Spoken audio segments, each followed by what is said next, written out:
My husband keeps telling me that I'm experimenting.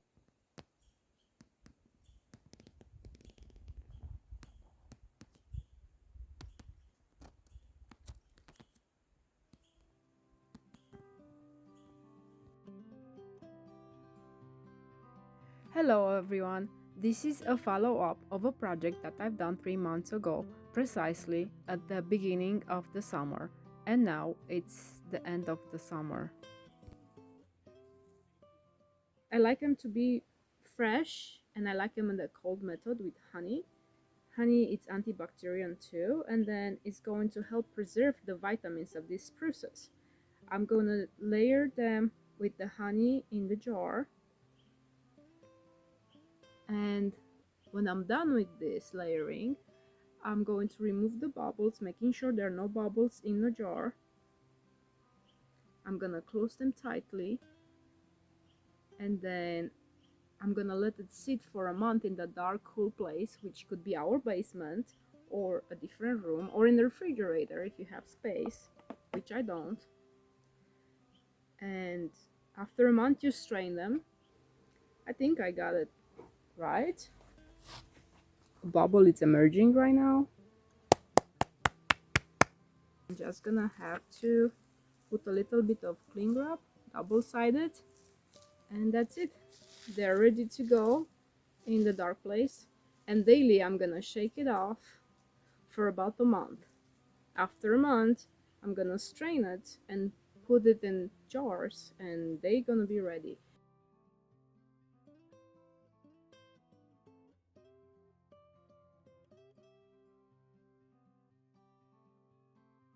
I made another recipe. It's like spruce buds in honey. I should I should have strained them after a month, but I thought it's not gonna hurt to have it more. Probably they're in for 3 months right now. The texture of the honey has changed,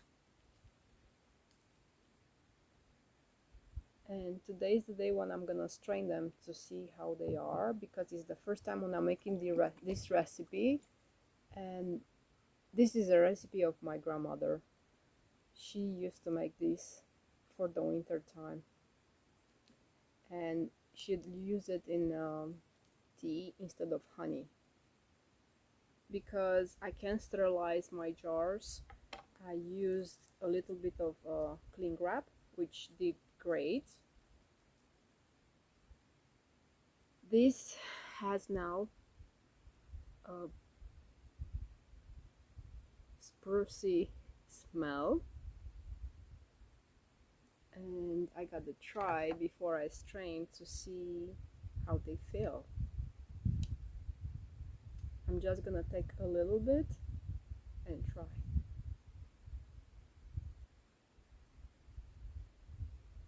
Yeah, they taste like gin, maybe. That flavor of gin. It's very sprucey. I can feel the spruce bud.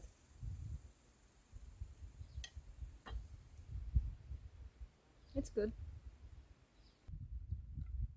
Because the jars are clean, I'm gonna reuse the same jars. I would not want to mess with washing jars right now.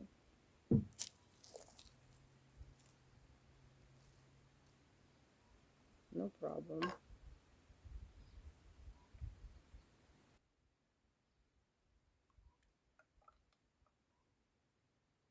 I'm gonna press, and then I'm going to discard this. I don't need them anymore.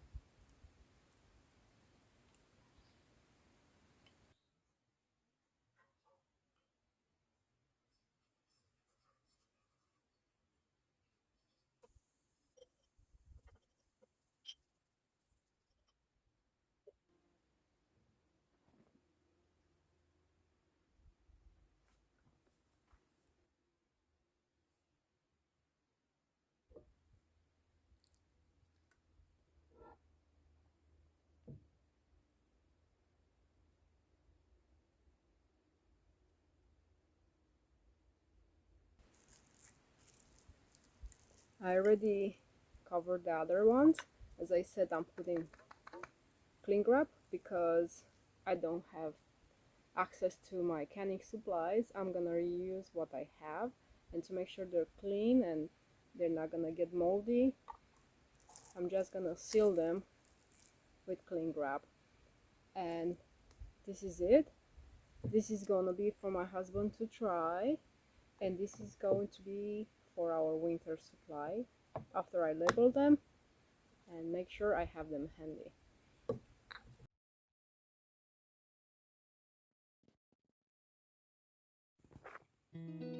Figaro. Wow, I can't believe his antlers are pointy now. Before they used to be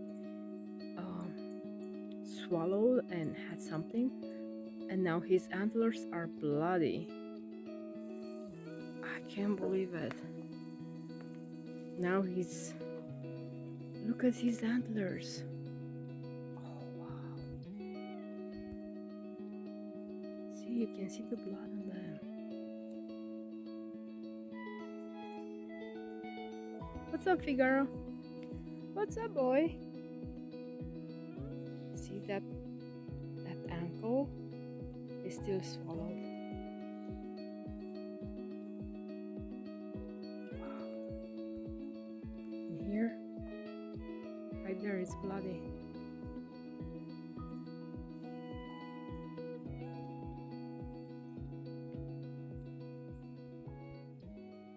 Wow. He is also shedding. He's changing for the winter. His fur is not brown anymore. It's becoming grayish, and that's what he's doing. He's licking himself to get rid of his brown coat.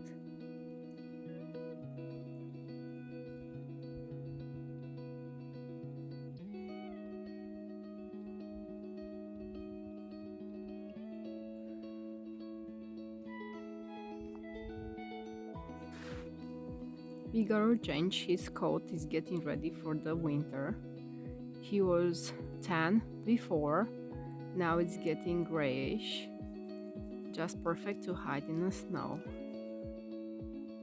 Yes.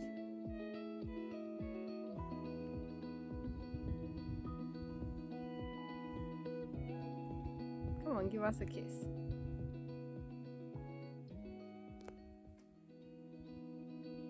Come on, boy. These potatoes can wait a little longer, but this one is ready to go because it's already wilted. Another experiment. I just put some commercial potatoes from the grocery store, and I only took out 2 roots, the red ones and the brown ones. We're gonna have them for lunch. My experiment was more about the ground because this is a forest soil. I just put the potatoes in the ground and then I cover it with mulch, and the ground, it's nice and moist. It's super rich, has a lot of aeration too. When I'm looking at bare ground, the bare ground is dry even after the rain, but the one with the potatoes, it's nice and moist and cool. It's perfect. I didn't water them every single day, and I still got potatoes. Not bad. My husband keeps telling me that I'm experimenting. Yes, I do. And I just put this without his knowledge in the ground in a forest. And I'm happy because now I have lunch today, and I'm gonna do these potatoes. I don't have to go grocery shopping for the potatoes. I only took out half, and I have maybe another round in few weeks, but I see 2 weeks maybe. I see they started to dry, and that's the sign when you can have actually harvest them.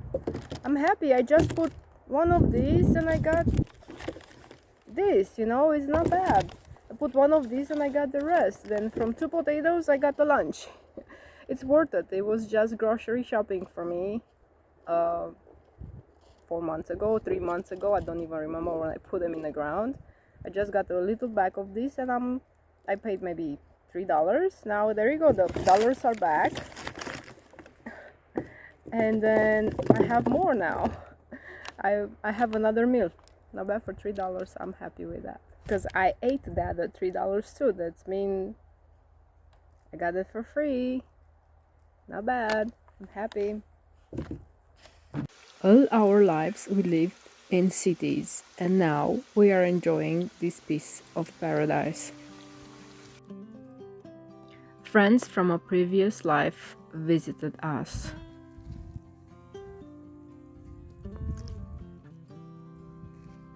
What are you doing?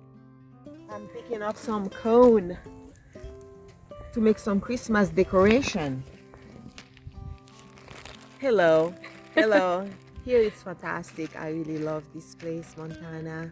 Pure air, and the house is getting along, and I'm so happy to be here. Thank you for having me. Of course, it's our pleasure to have you here. You are our guests, and we're enjoying your stay here. I'm so happy for you to be with us here. I'm so happy. Thank Thank you for coming over. Thank you. Bye. They camped at our property, and even though we are not ready to entertain, they have enjoyed every single moment. With this occasion, we took another trip.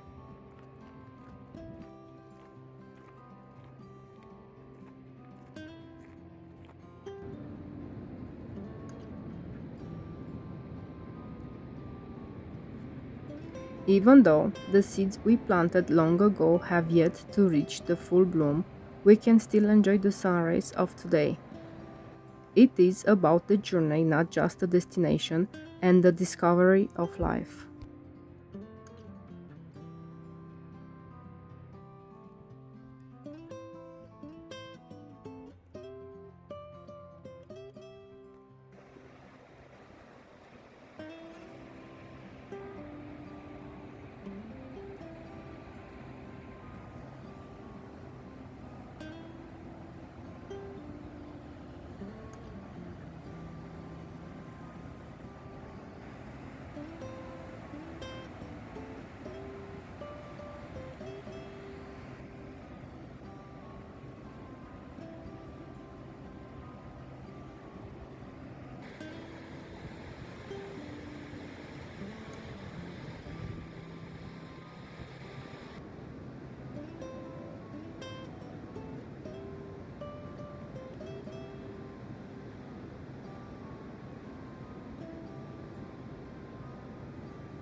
Thank you, baby.